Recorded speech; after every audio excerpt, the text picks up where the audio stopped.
俄乌仍在酣战，美国却突然对叙利亚发动空袭，造成19人死亡。国际机构与中国公之双标了。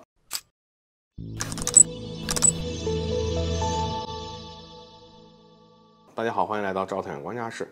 俄罗斯与乌克兰仍然在战场上酣战啊，但远在大洋彼岸的美国却悍然对一个国家发动袭击。根据法新社的报道，美军以遭受袭击为理由，对叙利亚境内的武装组织展开了报复性空袭。而截至目前，美军这一轮袭击呢，已经造成了3名叙利亚政府军以及16名武装组织人员的死亡。为此，叙利亚外交部已经发出强烈的谴责，声称美国这次的军事行动严重地侵犯了叙利亚的主权与领土完整，同时强调他们试图掩盖美国非法驻军以及持续盗取叙利亚石油的真相。坦白来说，今天之所以要讲这件事儿，是因为发现无论是国际社会上还是我国的民间舆论当中，对待俄罗斯与美国之间的态度其实是过于双标的。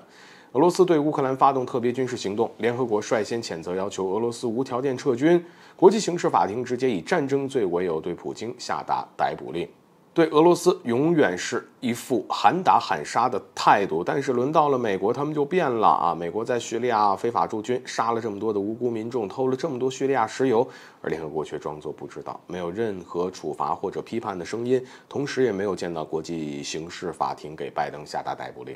难道乌克兰的国家利益是利益，而叙利亚就不是利益了吗？难道乌克兰的国家领土主权需要被尊重，叙利亚的主权与领土完整就不需要了吗？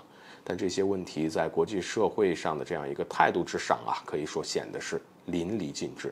除此之外，国内互联网上的公知们呢，他们的论调也非常的双标。俄罗斯对乌克兰发动特别军事行动，他们以此来控诉俄军的不正当性，认为俄罗斯这是侵略，认为普京是战争罪犯，应该判刑。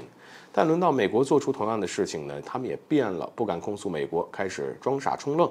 难道美俄之间做的事儿有区别吗？美国无视他国主权，悍然袭击他国领土就不算侵略吗？所以只能说明一件事儿：美国的畜牧业很发达，云养殖技术是堪称一绝的。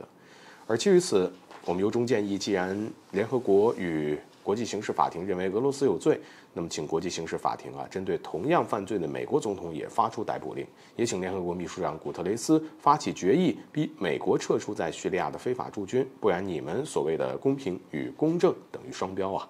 同样，那些喜欢在网上怒骂俄罗斯政府、抨击普京公知们你们呢也可以去写一写控诉美国对叙利亚入侵罪行的反美询问不然所谓的这个公平与公正就很难让其他人相信当然，推特上有美国白宫社交账户建议写完了直接就艾特一下美国白宫人员去看一看，这样一来呢会更加的具有说服力。好了，本期节目就到这里，欢迎点赞转发，留下你的精彩评论。